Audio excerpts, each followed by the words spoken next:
Outdated but reliable. Summer is a very busy time of year for the Redcliff and Guineabridge Railway. All the tourists visit the railway from outside the local area each summer. They always want to get the best out of the warm and wonderful weather. Scattered around the railway are several good patches of grass which the local farmers lease out to the local borough council as picnic spots for these tourists to have their picnics on. But because there are so many of these picnic spots, it means the railway is a very popular destination for all the picnickers using them. This would mean very crowded trains and very unhappy passengers around this time of year if it weren't for a very special passenger train reserved exclusively for these picnickers. Every year, on every weekend and school holiday from around early April to the end of September, this special passenger train picks up its passengers at Guineabridge Junction and takes them all over the railway to Redcliff and back, stopping at the best picnic spots along the way. Mr. Eric has named this train the Picnic Flyer. The train is usually double-headed by the railway's two steam locomotives, Ethen and Sir Callum. After all, the passengers do like a nice ride behind steam locomotives every once in a while, and they would always pull it even on days when they didn't feel well. Nope, we mustn't disappoint our passengers, is what they would say every time one of them were ill and said and the fitters said that they couldn't work, they were too ill to work.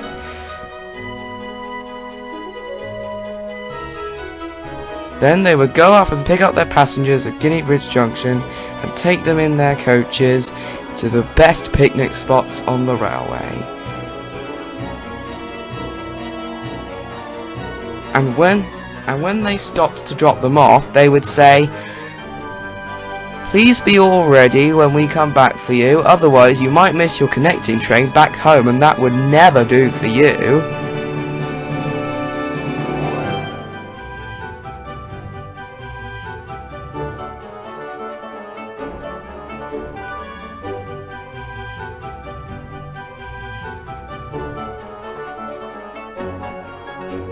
One day, neither of them felt very well. They were both short of steam and they both felt rather stuffed up. It was early afternoon and they had both just got back from one of their runs, and they were both feeling very exhausted. Their mechanics had been called up to Broomwich to find out what was wrong with them. "Good afternoon, Sir Callum and Ethen. Now then, what seems to be the problem?" "Well, Toby, neither of us can get our breath properly. We have both been wheezing like mad around the railway today, and we both feel rather stuffed up."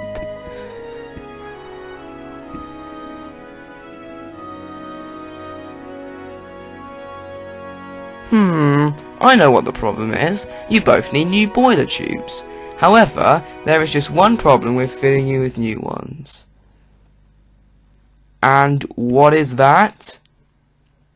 We can't spare you at present, of course. Well, of course we can't. We mustn't disappoint the passengers. Just try to keep going for now, and we will give you both a new set of boiler tubes once the Picnic Flyer finishes for the year at the end of September. Toby paused. He looked left, he looked right, then he put his hand up to his mouth and started to whisper. "Keep this within your smoke boxes, will you? But I have heard rumours about a new steam engine. We need one because if you both failed and couldn't pull the Picnic Flyer, we'd really be in trouble." He then gave both of their smoke boxes a good clean. This helped a little, but they both soon felt poorly again. But nonetheless, they coupled back up to the train and headed off up the line.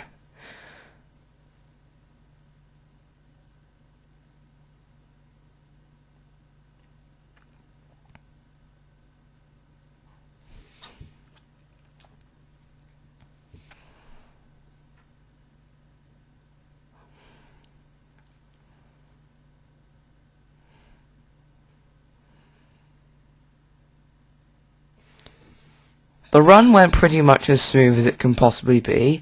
They had lost only a few minutes on their journey, but it didn't matter.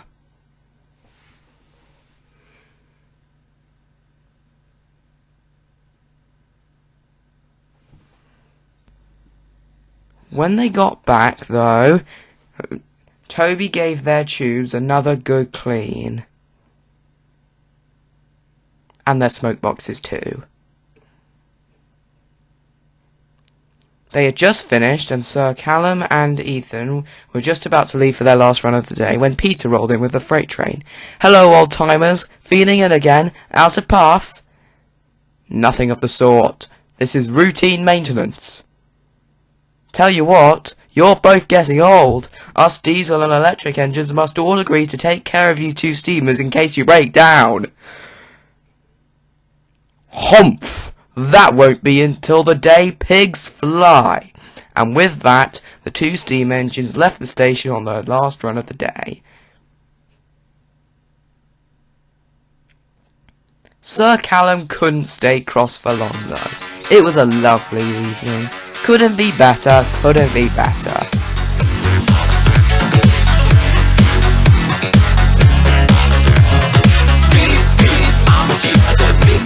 The train began to climb the Beckstrait flyover, but the engines didn't mind. "We've plenty of steam. We'll be up in a couple of puffs." But soon, their puffs turned to wheezes. They were hissing and panting and their valves were leaking steam. It's not so easy after all, but we'll still manage. At last, they reached the top of the Beckstrait flyover. They were both very relieved. They can now coast down the other side again. They carried on with their journey until at last they reached Redcliff Station and stopped in the platform.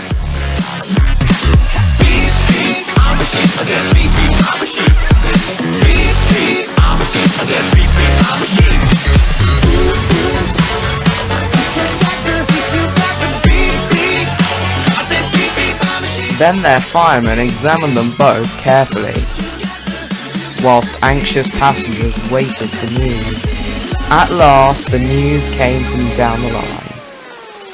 "Sir Callum and Ethen are going to take you back to Guineabridge Junction, but they might be late, so 2 other engines are coming to help.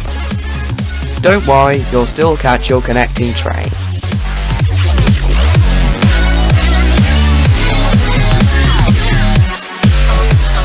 Peter and Freddie were very pleased to be helping out. "Poor old Sir Callum and Ethen, what a shame, you've both broken down." "Yes, indeed you have. This is the day. This is the day." Like a sheep, I see. "Are you ready?" Is that all you can do? "Yes, I am." And away they went.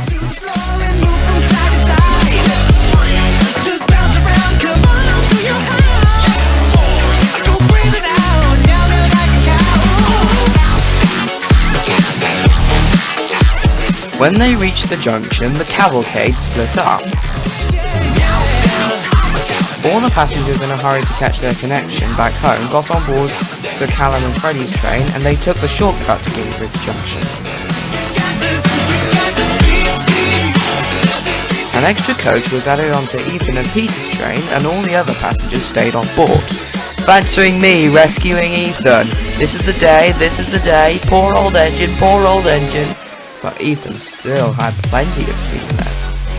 His valves sounded worse than they were. He and his fireman had their own little joke ready. They waited until they reached a flat, straight section of line. "Now!" exclaimed the fireman, and even pulled the train so hard they raced down the tracks at a ridiculous speed.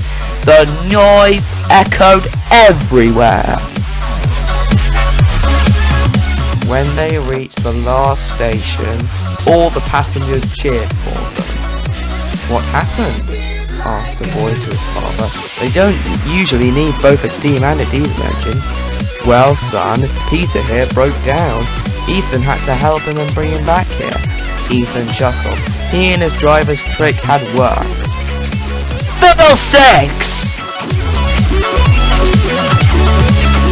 Ethen wheezed alongside him. "Poor old engine. It's no good, Peter.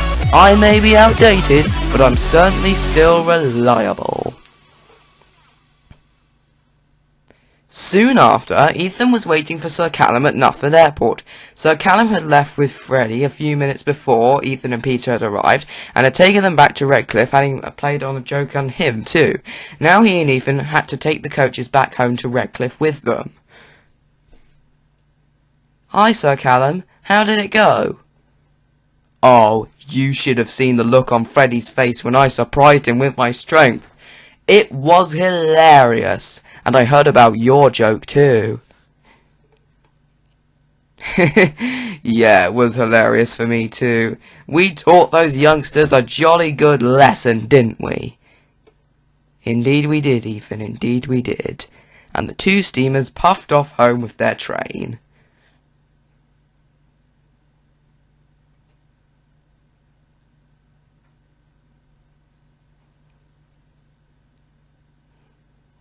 They continued to soldier on for the next 2 months until the picnic flyer train had finished for the year.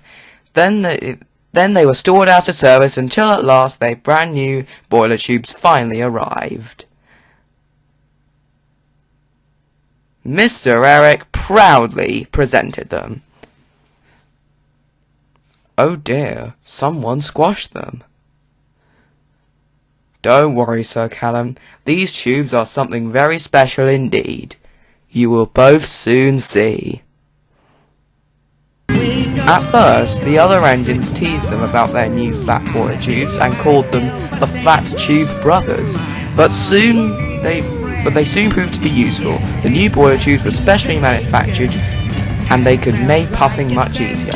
We feel stronger and faster than ever before, they said.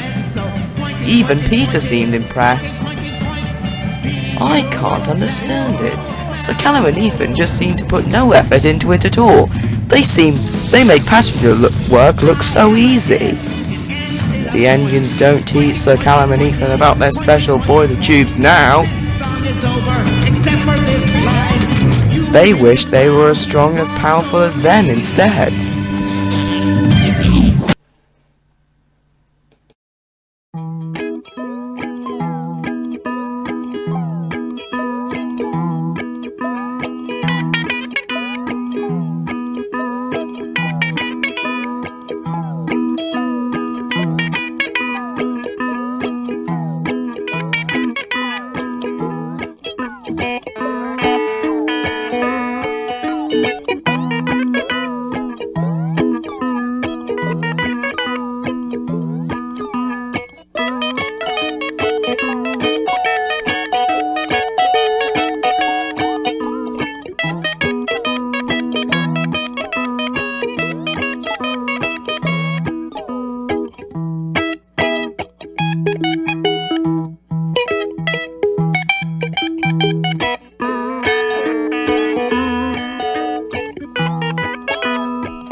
Bum bum bum bum bum bum bum bum bum, train number 16.